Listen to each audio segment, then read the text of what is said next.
Setelah ceramah di beberapa tempat di Indonesia, walaupun penuh problematika penolakan, endingnya Dr. Zakir Naik malah ditertawakan Sofiatul Al-Hayat dan Ilya Miron. Mengapa?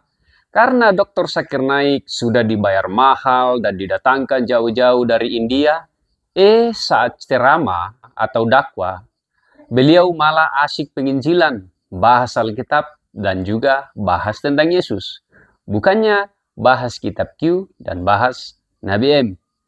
Asyik penginjilan, bukan? Nah, karena itulah dia ditertawakan Sofiatul Al-Hayat Indonesia, juga Ilya Miron. Bahkan Sofiatul Al-Hayat bilang, Zakir Naik itu sebenarnya tidak bisa fasih bahasa Arab. Heard every letter of the Bible is from God. They protested. No, not only the message from God. Kadang saya heran ya, kenapa gitu?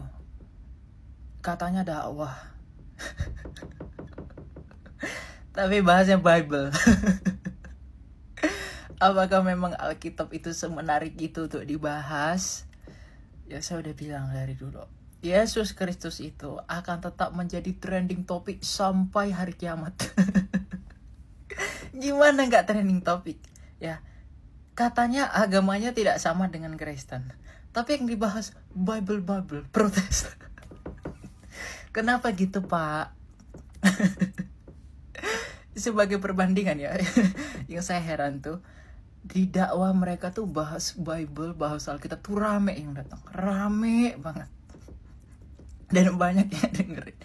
Kalau di gereja bahas kitab kalian, nggak ada yang mau datang. Kenapa nggak tertarik? Nggak tertarik orang dengar kitab kalian gitu loh. Karena ya nggak sesuai dengan nurani orang Kristen itu sendiri. Ajaran-ajarannya itu nggak sefrekuensi gitu, jauh di bawah standar dari pengajaran Kristus gitu loh. Jadi di gereja tuh nggak ada bahas kitab kalian gitu. Dan karena nggak ada orang Kristen yang tertarik mau dengerin. Tapi entah mengapa ya, nih di mimbar seperti tadi, bahasnya Alkitab dan ada aja datang orang untuk dengerin. Ya saya sih sebagai orang Kristen ya kasihan gitu. Kasihan kenapa? Karena ini membuktikan bahwa kalian itu tidak percaya dengan literatur kalian sendiri. Sampai menyeret-nyeret Alkitab, bawa Alkitab, ya, bawa inspirasi kekristenan itu sendiri untuk dikumandangkan di mimbar yang katanya di dakwah yang katanya kalian tidak sama dengan kami, gitu kan? Jadi memang kita jatuhnya kasihan gitu. Dan beberapa orang mengatakan kalau orang yang ngomong itu udah ditolak di beberapa negara tapi diterima di sini ya. Saya nggak tahu juga motifnya apa, tapi yang pasti kita kasihan lihatnya, ya sangat kasihan. Karena memang dia sedang melakukan apa yang dia nggak tahu. Dia berusaha menunjukkan Kristus itu, atau dia sedang berusaha menunjukkan Kristus itu seakan-akan kami orang Kristen lah yang salah paham mengenai Kristus dan dia yang benar. Padahal dia lupa, dia dan ajarannya itu baru datang 700 tahun setelah kekristenan itu sudah berjalan dan dimulai. Gitu. Jadi mereka yang datang 700 tahun setelah Kristen ini berusaha ingin mengatakan bahwa kami lebih tahu tentang Alkitab, kami lebih tahu tentang Yesus, kami lebih tahu tentang kekristenan secara utuh daripada orang Kristen itu sendiri. Ya, percaya dirinya tingkat tinggi sekali. Ya, tanpa menggunakan literatur yang bisa dipercaya. Jadi memang kita berdoa, dan saya pun berdoa semoga Tuhan memberikan anugerahnya, kasih karunia-Nya yang tak terbatas itu kepada orang-orang yang menyalahpahami dirinya dan karyanya di dalam kitab suci-Nya. Ya, Tuhan berkati. Jadi benar kata Bang Edis ya, kalau Islam ngebahas Kristen, dikawal sama polisi, sama Yusuf Kala, dikawal, didatengin tuh Zakir Naik. Zakir Naik datang ke Stadion Patriot Bekasi, ya, didatengkan Zakir Naik, padahal Zakir Naik itu nggak bisa bahasa Arab. Zakir Naik mengaku saya nggak bisa bahasa Arab katanya. Tapi karena dia tuh kayaknya tuh kalau bacain Quran apal ayat-ayatnya disanjung-sanjung sama orang muslim. Lalu Zakir Naik itu dipanggil ke stadion, berkuar-kuar di depan puluhan ribu masyarakat Indonesia, yang dibahas bukan Quran, yang dibahas Alkitab. Ya, tapi dikawal sama JK, polisi-polisi pada foto-foto dengan Zakir Naik. Tapi kalau Kristen menjawab Islam, dikawal sama polisi. Dikawal, maksudnya dimasukin penjara, dipakai baju oranye. Jadi di negeri Konoha itu memang, teman-teman, di negeri Konoha itu kita nggak bisa menjawab Islam dari negeri Konoha. Ketika di dalam Quranmu kalimatullah itu kolik apa ciptaan, apa makhluk? Tadi dikatakan kalam nafsinya Allah bukan makhluk. Kalau bukan makhluk apa? Sifat Allah. Sifat Allah itu Allah apa? Kolik apa makhluk? Sifat Allah itu kolik apa makhluk? Ya kholik lah, kan ada di dalam diri Allah. Ya sudah, selesai perdebatan kita. Begitulah Yesus. Ya, kamu bertanya apakah firman itu kekal? Apakah firman itu Allah? Kamu tadi mengatakan kalam nafsinya Allah adalah kolik, adalah pencipta. Di dalam Alkitab saya, dalam Yohanes 1 ayat 1-3 berkata apa? Firman Allah, logos Allah yang ada di dalam dirinya, perkataan yang di dalam diri Allah dan kekal bersama dia itu bukan ciptaan. Dia adalah Allah. Dan Yohanes 1 ayat 3 berkata apa? Di dalam dialah melalui sang firman hidup inilah Allah menciptakan segala sesuatu.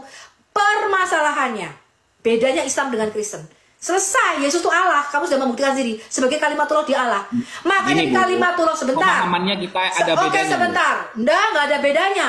Sekarang, beda. Sekarang saya tanya. Ketika kalimatullah al-Qoha ila Maryam, kalimatullah itu turun di dalam rahim Maryam menjadi manusia bernama Isa Al-Masih. Isa Al-Masih itu punya dua kodrat apa tidak? Jawab. Satu. Tuh, kalau sampean bertanya Quran, berarti kamu saya lebih paham standar daripada duda. itu. Kalimatullah berarti itu bukan firman Allah keluar dari diri Allah, bukan. Teman-teman, Ustadz Wafi ini standar duda. Kenapa? Dia bilang, loh ini saya buktikan nih. Kamu mengatakan, sebentar. Kamu percaya kalimatullah nusul jadi buku, jadi kitab Quran.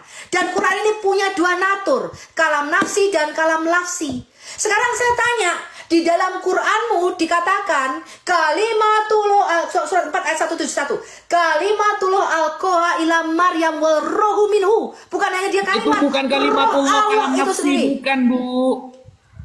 Sebentar. Ya. Aduh, perut gua sakit. Kamu jangan nyela-nyela aku ngomong, gantian. Oh, gantian. Ya, Bu. Kamu ini standar janda, ya. Kamu mengatakan ketika kalimatullah itu turun jadi kitab, nusul jadi buku, maka Quranmu ini punya dua natur, kalam nafsi yaitu pencipta dan kalam lafsi yaitu ciptaan. Berarti Quranmu ini pencipta sekaligus ciptaan. Kamu tadi mengatakan demikian. Sekarang bentar. Sekarang saya tanya, di dalam Quranmu ketika dikatakan kalimatullah al-Qoha ila Maryam wa rohu minhu, kalimat itu turun ke dalam rahim Maryam menjadi manusia dan roh Allah itu sendiri, makanya Yahya sujud kepada Isa karena kenapa ya sujud kepada Isa? Karena dia itu bukan dari bumi. Yesus berkata, aku telah turun dari surga. Kalimatullah itu turun dari surga ke dalam rahim Maryam menjadi manusia. Aku bukan dari bumi, kata Yesus. Kamu dari dunia ini, aku bukan dari dunia ini. Kamu dari bawah, aku dari atas. Aku turun dari surga, kamu dari bumi, itu bedanya. Ngerti? Makanya manusia yang dari bawah ini sujud kepada Adam kedua yang turun dari surga. 1 Korintus 15 ayat 44, 45 dan 46. Ya, sudah saya ngomong. Saya mau kasih tahu kamu, sujud itu menyembah, bukan dia sebagai pencipta Allah, tidak.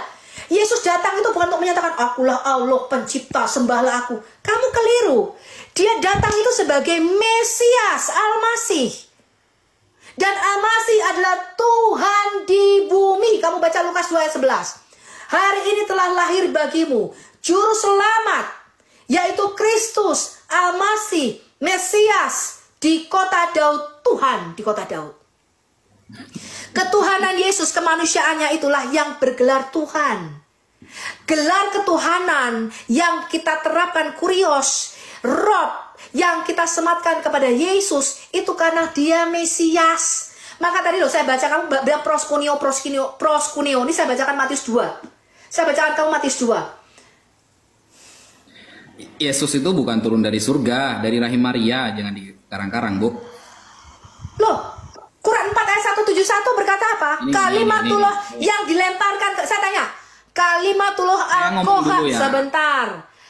Saya tanya sama kamu, surat 4 ayat 171, kalimatullah al-koha ila Maryam. Kalimatnya Allah yang dilemparkan ke bawah, ke dalam rahim Maria. Dilemparkan ke bawah tadinya di mana saya tanya? Bu, tunggu dulu. Ya, di akhir video ini saya mengucapkan terima kasih banyak kepada Dr. Zakir Naik yang tidak henti-hentinya membantu orang Kristen untuk memberitakan tentang Injil Kristus dan juga memberitakan tentang kebenaran. Ya, sekalipun mungkin maksudnya ingin menjatuhkan tentang kekristenan, tetapi lambat laun kebenaran pada akhirnya akan ditemukan oleh orang-orang yang masih berpikir jernih. Sekali lagi, terima kasih Bapak Dr. Zakir Naik, jauh-jauh datang dari India, dibayar mahal oleh saudara-saudara di sebelah, tapi malah asik penginjilan. Bahas Bible atau Alkitab, bukan bahas kitab Q dan kehidupan Nabi M. Sampai jumpa.